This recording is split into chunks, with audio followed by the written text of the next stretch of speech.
a todos. En esta ocasión vamos a hablar sobre las fracturas relacionadas al parto del niño.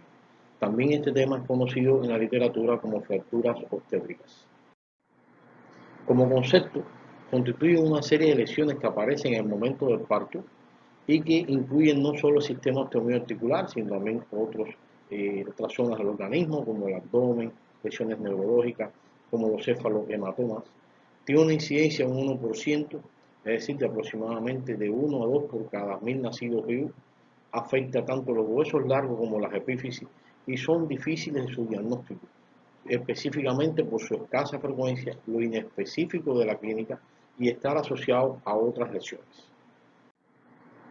Al hacer una búsqueda en la base de datos PubMed, podemos observar cómo el número de artículos se incrementó desde el año 2014 al año 2023, duplicando aproximadamente el número de casos de la cifra de referencia en el año 2014.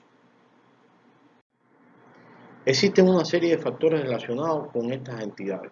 Uno es el elevado peso al nacer, específicamente por niños macrofetos en pacientes con diabetes gestacional, maniobras de instrumentación mediante forceps o ventosas, presentaciones de nalga y otros elementos como primiparidad, parto prolongado, baja talla materna, oligohidranio, desproporción cefalopélvica, entre otros.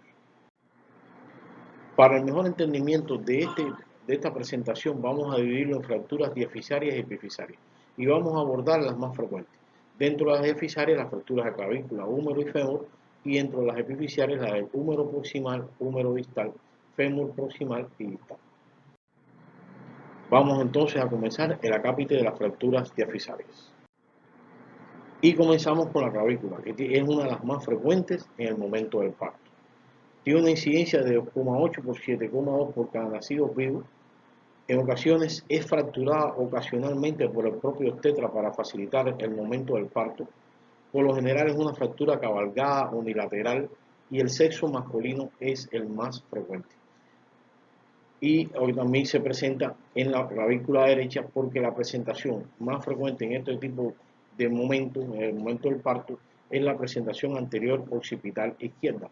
Por esta razón, como vamos a apreciar en esta imagen, choca la clavícula derecha del niño con la sínfisis y el pubis de la madre.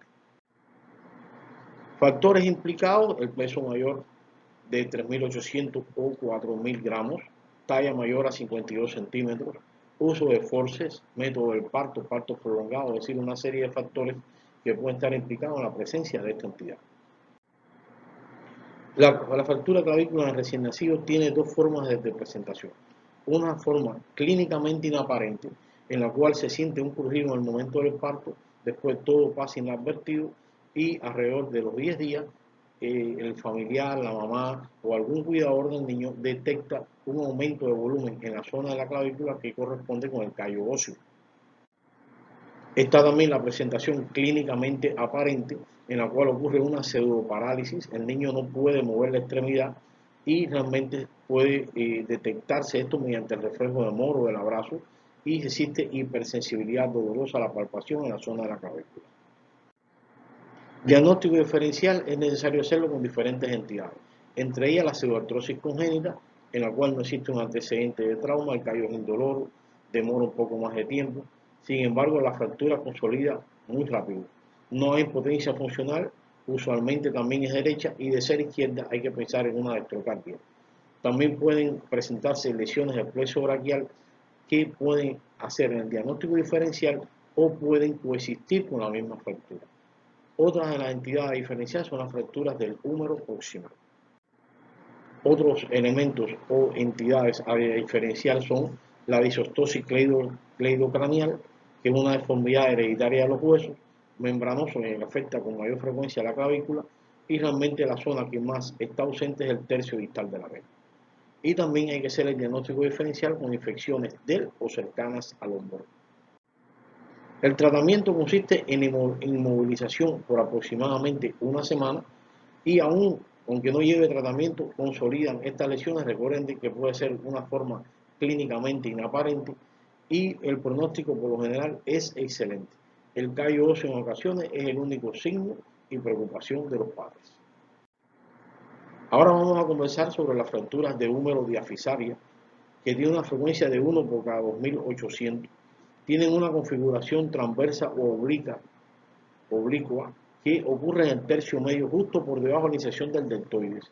Se caracteriza por impotencia funcional, ausencia de reflejo moro del abrazo, ya que el niño no puede mover la extremidad por el dolor, puede asociarse a lesión del nervio radial y su recuperación por lo general es espontánea. El tratamiento consiste en la inmovilización de tipo Wellpop por un periodo de 15 a 21 días y se pueden aceptar angulaciones de 40 a 50 grados que tienden a corregir de forma muy espontánea. Aquí tenemos un ejemplo de un niño con una fractura de húmero transversal en la cual se inmovilizó posteriormente y resultó con un resultado satisfactorio de esta lesión, sin dejar secuelas para su función.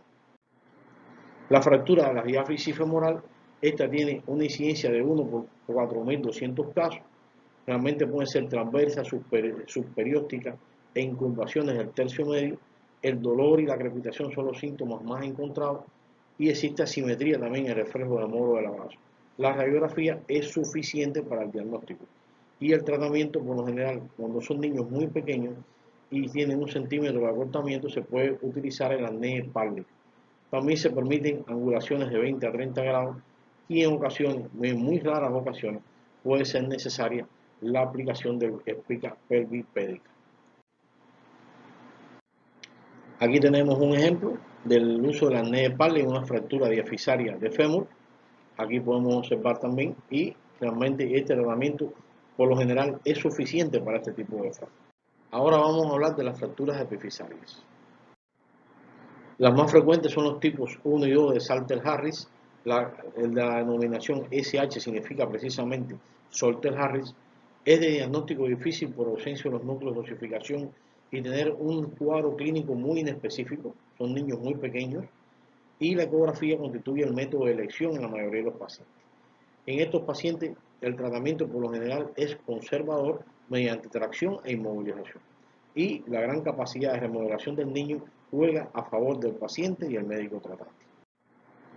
Una de las fracturas más encontradas aquí, la fractura del húmero proximal, es extremadamente rara, está relacionada al parto, desde el punto de vista clínico presenta una impotencia funcional semejante a la parálisis de ER, que es una de las lesiones del plexo braquial, que en ocasiones ocurre la fractura y puede estar asociada.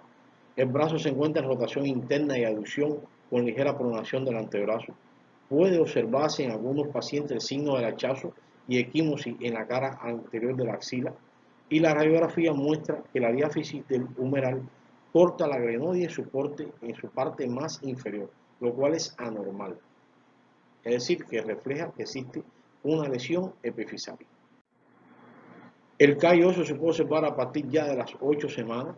La ecografía continúa siendo el método de elección en manos adiestradas y a partir de los 10-16 días la actividad del hombro mejora de forma espontánea. Se inmoviliza con férula de yeso y hay que evitar que el brazo descanse sobre el tórax para evitar la rotación interna de la extremidad. Y estas lesiones por lo general tienen un pronóstico muy favorable.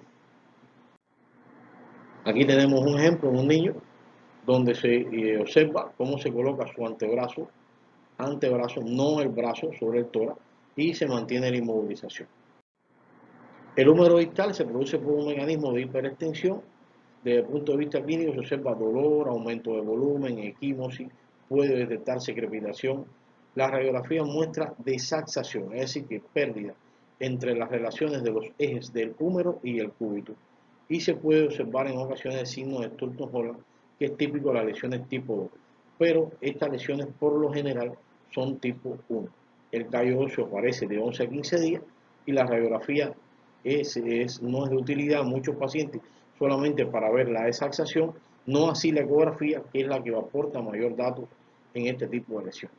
El tratamiento de estas lesiones por lo general es la reducción en movilización con una férula braquiomano de 90 grados por un periodo de 30 semanas. Se debe colocar el antebrazo en pronación, las deformidades angulares no son de importancia y tienden a corregir de forma espontánea. Aquí podemos observar en esta radiografía cómo existe una desaxación entre el húmero y el cúbito. Aquí observamos un método de inmovilización a través de una ropa que se puede utilizar para controlar, inmovilizar este tipo de lesión. Aquí observamos en esta imagen la desaxación que se puede observar en este dibujo en una vista AP, y aquí cómo se pierden las relaciones con el cúbito y el humor. Ahora, otra de las lesiones que se pueden encontrar es la del fémur proximal, y estas se asocian con alto peso al nacer y las presentaciones en alga. Desde el punto de vista clínico, la extremidad está en flexión, abducción, rotación interna, aunque también puede existir otras deformidades como abducción y acortamiento. El niño no mueve la extremidad, puede detectarse aumento de volumen en la ingle y el muslo y que semeja a la artritis séptica o displasia en la cadera. La radiografía tiende a ser muy confusa, específicamente con la luxación congénita de la cadera, y lo más importante es la ecografía para detectar que tenga la fractura y descartar que tenga una displasia de cadera. El tratamiento puede ser la tracción al cenit tipo Russell o un uso de una doble espiga de yeso, y en ocasiones también son pacientes candidatos al uso de arnés de palo. El pronóstico por lo general es bueno, pero puede ocurrir coxa vara o retroversión residual en este tipo de lesiones. Otras partes del organismo pueden estar afectadas durante el parto, puede ser el fémur distal. También está involucrada la presentación de nalgas y el mecanismo de hiperextensión de las rodillas. Representan el 7% de los desprendimientos epifisarios, y el fragmento fisario por lo general se coloca posterior a la diáfisis. Son lesiones tipo 1 o 2 de Solter-Harris, donde se detecta dolor e impotencia funcional pasiva dolorosa. En ocasiones, muchas veces puede pasar de forma desapercibida esta lesión. La radiografía muestra el desplazamiento, el tratamiento de la extracción, extensión y reducción más la colocación de yeso, y de no realizar esta, se forma una nueva diáfisis que conecta la epífisis, y esto posteriormente se resuelve en la porción anterior de esta misma estructura de la diáfisis. Algunos trucos para esto es que siempre cuando observemos una fractura de tibia, esto es más típico de la pseudoartrosis congénita, con una fractura por lo general traumática en el momento del parto, hace pensar en esta entidad. Y en caso de fracturas múltiples, siempre debemos sospechar de otras entidades como la osteogénesis imperfecta y la artrogriposis múltiple congénita, que sí que se caracterizan por la presencia de múltiples fracturas incluso en el momento del parto. Esto es alguna de la bibliografía que hemos empleado para la revisión, y esperamos que este tema les haya gustado y los esperamos en las próximas presentaciones. Muchas gracias.